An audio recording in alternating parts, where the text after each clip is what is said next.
ದೇಶ ಕಂಡಂತ ಧೀಮಂತ ರಾಜಕಾರಣಿ ಎಸ್.ಎಂ. ಕೃಷ್ಣ ಅವರು ಇನ್ನು ಮುಂದೆ ನಮ್ಮೊಟ್ಟಿಗೆ ಇರುವುದಿಲ್ಲ. ಮಾಜಿ ಮುಖ್ಯಮಂತ್ರಿಗಳು ಎಸ್.ಎಂ. ಕೃಷ್ಣ ಅಂತಿಮ ದರ್ಶನವನ್ನ ಈಗ ಸಿಎಂ ಪಡೆದಿದ್ದಾರೆ. ದೇಶ ಕಂಡಂತ ಧೀಮಂತ ನಾಯಕ ರಾಜಕಾರಣಿ, ಕರ್ನಾಟಕದ ಹಿರಿಯ ರಾಜಕಾರಣಿಗಳಲ್ಲೊಬ್ಬರು, ಕರ್ನಾಟಕ ರಾಜ್ಯದ ಮುಖ್ಯಮಂತ್ರಿಗಳಾಗಿದ್ದವರು, ಮಹಾರಾಷ್ಟ್ರ ರಾಜ್ಯದ ಮಾಜಿ ರಾಜ್ಯಪಾಲರು, ಕೇಂದ್ರ ವಿದೇಶಾಂಗ ಸಚಿವರು ಆಗಿದ್ದಂತಹ ಎಸ್.ಎಂ. ಕೃಷ್ಣ ಅವರು ಅತಿ ಹೆಚ್ಚು ಸುಶಿಕ್ಷಿತ ಮುಖ್ಯಮಂತ್ರಿಗಳಲ್ಲಿ ಎಸ್.ಎಂ. ಕೃಷ್ಣ ಅವರು ಕೂಡ ಒಬ್ಬರಾಗಿದ್ದಾರೆ. ಬಹುಕಾಲ ಕಾಂಗ್ರೆಸ್ ಪಕ್ಷದಲ್ಲಿ ಸದಸ್ಯರಾಗಿದ್ರು, ಕಾಂಗ್ರೆಸ್ ಪಕ್ಷದ ಮುಖಾಂತರವಾಗಿ ಗುರುತಿಸಿಕೊಂಡಿದ್ರು. ಅದಾದ ನಂತರ ರಾಜಕೀಯ ಸನ್ನಿವೇಶಗಳ ಕಾರಣ ಭಾರತೀಯ ಜನತಾ ಪಕ್ಷ ಅಂದ್ರೆ ಬಿಜೆಪಿಗೆ ಅವರು ಹೋಗ್ತಾರೆ. ಕರ್ನಾಟಕದ 16ನೇ ಮುಖ್ಯಮಂತ್ರಿ ಆಗಿದ್ರು. ಇವರ ಅಧಿಕಾರದ ಅವಧಿಯಲ್ಲಿ ಸಾಕಷ್ಟು ಹಿರಿಮೆಯ ಯೋಜನೆಗಳು ಕೊಟ್ಟಂತ ಕೊಡುಗೆ ಇದೆ.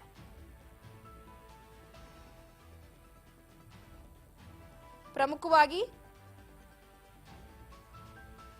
ಒಂದು ಕಡೆ ಕರ್ನಾಟಕದ ವಿಧಾನಸಭೆಯ ಸ್ಪೀಕರ್ ಆಗಿ ಕೂಡ ಸೇವೆಯನ್ನ ಸಲ್ಲಿಸಿದ್ದಾರೆ. ವಿವಿಧ ಸಮಯಗಳಲ್ಲಿ ಲೋಕಸಭೆ, ರಾಜ್ಯಸಭೆಯಲ್ಲೂ ಕೂಡ ಸದಸ್ಯರಾಗಿದ್ದರು. ಪದ್ಮ ವಿಭೂಷಣ ಪ್ರಶಸ್ತಿಯನ್ನ ಪಡೆದಿರುವಂತಹ ರಾಜಕಾರಣಿ.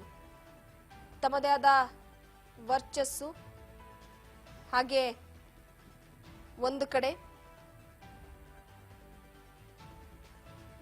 ಅವ್ರದೇ ಆದಂತಹ ಒಂದು ಆಲೋಚನೆ, ಗುರಿಯ ಮುಖಾಂತರವಾಗಿ ಇಡೀ ಜೀವನವನ್ನ ಸಾಗಿಸ್ತಾ ಇದ್ದಂಥವ್ರು. ಅವರ ರಾಜಕೀಯ ಜೀವನವೇ ಬೇರೆಯವರಿಗೆ ಮಾದರಿ. ಪ್ರಮುಖವಾಗಿ ವಿಧಾನಸಭೆಗೆ ಮೊದಲ ಬಾರಿ ಆಯ್ಕೆಯಾದ ನಂತರ ಲೋಕಸಭೆಗೆ ಎಂಪಿಗೆ ಚುನಾಯಿತರಾಗ್ತಾರೆ. ಕರ್ನಾಟಕ ವಿಧಾನ ಪರಿಷತ್ನಲ್ಲೂ ಕೂಡ ಕಾರ್ಯನಿರ್ವಹಿಸ್ತಾರೆ. ಈಗ ಅಂತ್ಯ ಸಂಸ್ಕಾರಕ್ಕೆ ಎಲ್ಲ ರೀತಿಯ ಸಿದ್ಧತೆಯನ್ನ ಮಾಡಿಕೊಳ್ಳಲಾಗ್ತಾ ಇದೆ. ಸಿಎಂ ಅವರು ಮಾಜಿ ಮಂತ್ರಿ ಎಸ್.ಎಂ. ಕೃಷ್ಣ ಅವರ ಅಂತಿಮ ದರ್ಶನವನ್ನ ಪಡೆದಿದ್ದಾರೆ. ಡಿ.ಕೆ. ಶಿವಕುಮಾರ್ ಅವರು ಮದ್ದೂರಿಗೆ, ಮಂಡ್ಯ ಭಾಗದ ಮದ್ದೂರಿಗೆ ತೆರಳಿ ಅಲ್ಲಿ ಅಂತ್ಯ ಸಂಸ್ಕಾರದ ವಿಚಾರಕ್ಕೆ ಸಂಬಂಧಪಟ್ಟಂತೆ ಸ್ಥಳ ಪರಿಶೀಲನೆಯನ್ನ ಕೂಡ ನಡೆಸ್ತಾ ಇದ್ದಾರೆ. ನಾಳೆ ಮಂಡ್ಯದ ಸೋಮನಹಳ್ಳಿಯಲ್ಲಿ, ಅವರ ಹುಟ್ಟೂರಿನಲ್ಲಿ ಅಂತ್ಯ ಸಂಸ್ಕಾರವನ್ನ ನಡೆಸಲಾಗುತ್ತೆ.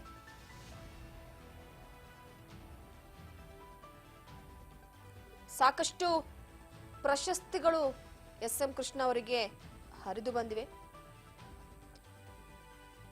ಹೃದಯಾಘಾತದಿಂದ ನಿಧನರಾಗಿದ್ದಾರೆ ಎಸ್.ಎಂ. ಕೃಷ್ಣ ಅವರು. ಒಟ್ಟಾರೆಯಾಗಿ ಅವರ ಬಗ್ಗೆ ಹೇಳಬೇಕು ಅಂದ್ರೆ ಒಂದ ಎರಡ. ಕರ್ನಾಟಕದ ಮಾಜಿ ಸಿಎಂ, ವಿದೇಶಾಂಗ ಸಚಿವ, ಮಾಜಿ ವಿದೇಶಾಂಗ ಸಚಿವರು, ಕರ್ನಾಟಕದ ಅತ್ಯಂತ ಪ್ರಭಾವಿ ಮುಖ್ಯಮಂತ್ರಿಗಳ ಪಟ್ಟಿಯಲ್ಲಿ ಇವರ ಹೆಸರು ಕೂಡ ಇದೆ. ಬಹುಕಾಲ ಕಾಂಗ್ರೆಸ್ ಪಕ್ಷದಲ್ಲಿದ್ದಂಥವರು. ಅವರ ಯಶೋಗಾಥೆಯೇ ಒಂದು ರೀತಿ ಸ್ಫೂರ್ತಿದಾಯಕ. ಅವರ ಪೂರ್ತಿ ಹೆಸರು ಸೋಮನಹಳ್ಳಿ ಮಲ್ಲಯ್ಯ ಕೃಷ್ಣ, ಎಸ್.ಎಂ. ಕೃಷ್ಣ ಅಂತ. ಮಂಡ್ಯ ಜಿಲ್ಲೆಯ ಸೋಮನಹಳ್ಳಿಯಲ್ಲಿ ಜನಿಸ್ತಾರೆ. 1999ರಿಂದ 2004ರವರೆಗೂ ಕೂಡ ಕರ್ನಾಟಕದ ಸಿಎಂ ಆಗಿರ್ತಾರೆ. 2004ರಿಂದ 2008ಕ್ಕೆ ಮಹಾರಾಷ್ಟ್ರದ 19ನೇ ರಾಜ್ಯಪಾಲರಾಗ್ತಾರೆ. ಮಹಾರಾಷ್ಟ್ರ ನಮ್ಮ ಪಕ್ಕದ ರಾಜ್ಯ. ವಿದೇಶಾಂಗ ಸಚಿವರಾಗಿ ಕೂಡ ಕಾರ್ಯನಿರ್ವಹಿಸ್ತಾರೆ. ಕರ್ನಾಟಕಕ್ಕಂತೂ ಬಿಡಿ ಸಾಕಷ್ಟು ಕೊಡುಗೆಗಳನ್ನ ಕೊಟ್ಟಿದ್ದಾರೆ. ಅವರ ರಾಜಕೀಯ ತಿರುವುಗಳಿಂದ ಬಿಜೆಪಿಗೆ ಸೇರ್ಪಡೆಯಾಗ್ತಾರೆ. ವಿಧಾನಸಭೆಯ ಸ್ಪೀಕರ್ ಆಗಿ, ಕರ್ನಾಟಕ ವಿಧಾನಸಭೆಯ ಸ್ಪೀಕರ್ ಆಗಿಯೂ ಕೂಡ ಕೆಲಸವನ್ನ ನಿರ್ವಹಿಸಿದ್ದಾರೆ. ಪಾಂಚಜನ್ಯ ಯಾತ್ರೆ ಮಾಡುವ ಮೂಲಕ ಕರ್ನಾಟಕದ ಮುಖ್ಯಮಂತ್ರಿಯಾಗಿದ್ದರು ಎಸ್.ಎಂ. ಕೃಷ್ಣ ಅವರು.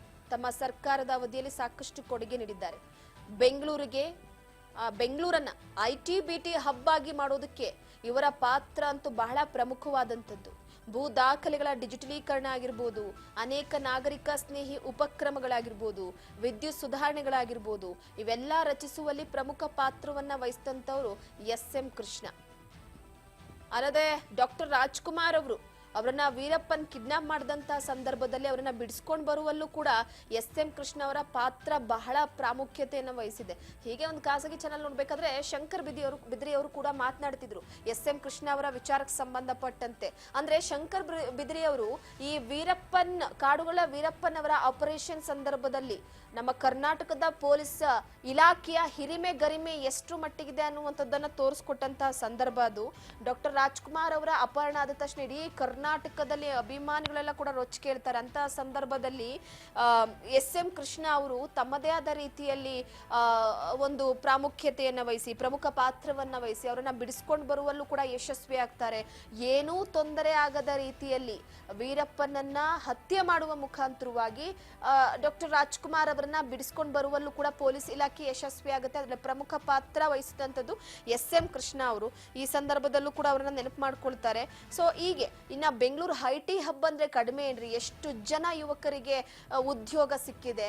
ಬೇರೆ ಬೇರೆ ದೈತ್ಯಾಕಾರದ ಕಂಪನಿಗಳು ಅಂತ ಏನ್ ಕರಿತೀವಿ, ವಿಪ್ರೋ ಆಗಿರ್ಬೋದು, ಇನ್ಫೋಸಿಸ್ ಆಗಿರ್ಬೋದು, ಈ ದೈತ್ಯಾಕಾರದ ಕಂಪನಿಗಳು ನಮ್ಮ ರಾಜ್ಯದಲ್ಲಿ ಬಂದು ಬೇರೂರಿ ನಮ್ಮ ರಾಜ್ಯದ ಯುವಕರಿಗೆ ಉದ್ಯೋಗ ಕಲ್ಪಿಸುವಂತಹ ನಿಟ್ಟಿನಲ್ಲಿ ಪ್ರಮುಖವಾಗಿ ಒಂದು ಕಡೆ ಪ್ರಮುಖ ಪಾತ್ರ ವಹಿಸಿದ್ದಾರೆ. ಮತ್ತೊಂದು ಕಡೆ 3 ದಿನಗಳ ಕಾಲ ರಾಜ್ಯದಲ್ಲಿ ಶೋಕಾಚರಣೆ ಇರುತ್ತೆ. ಘೋಷಣೆ ಮಾಡಿದಾಗಿದೆ ಈಗ ಕರ್ನಾಟಕ ಸರ್ಕಾರದಿಂದ. ಸರ್ಕಾರಿ ರಜೆಯನ್ನ ಘೋಷಣೆ ಮಾಡಿರುವಂಥದ್ದು 3 ದಿನಗಳ ಕಾಲ.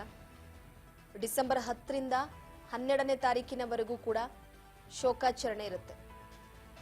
ರಾಜ್ಯ ಸರ್ಕಾರದ ಎಲ್ಲಾ ಕಟ್ಟಡಗಳ ಮೇಲೆ ರಾಷ್ಟ್ರ ಧ್ವಜವನ್ನ ಅರ್ಧಕ್ಕೆ ಹಾರಿಸಿ ಹಗಲಿದ ನಾಯಕನಿಗೆ ಶ್ರದ್ಧಾಂಜಲಿಯನ್ನ ಸಲ್ಲಿಸಲಾಗುತ್ತೆ.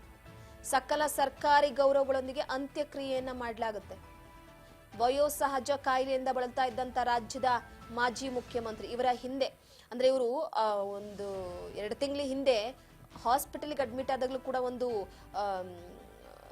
ವಿಷಯ ಹರಿದಾಡ್ತಾ ಇತ್ತು. ಎಸ್.ಎಂ. ಕೃಷ್ಣ ಇನ್ನಿಲ್ಲ ಅವರ ಆರೋಗ್ಯದಲ್ಲಿ ಏರುಪೇರು ಆಗ್ತಿದೆ ಅಂತ. ಬಟ್ ಚೆನ್ನಾಗೇ ಇದ್ರು, ಎಲ್ಲರೂ ಕೂಡ ಪ್ರಾರ್ಥನೆಯನ್ನ ಸಲ್ಲಿಸಿದ್ರು ಆರಾಮಾಗಿ ಬರ್ಲಿ, ಹುಷಾರಾಗಿ ಬರ್ಲಿ ಅಂತ. ಆದ್ರೆ ಈಗ 92ನೇ ವಯಸ್ಸಿಗೆ ಎಸ್.ಎಂ. ಕೃಷ್ಣ ಅವರು ವಿಧಿವಶರಾಗಿದ್ದಾರೆ.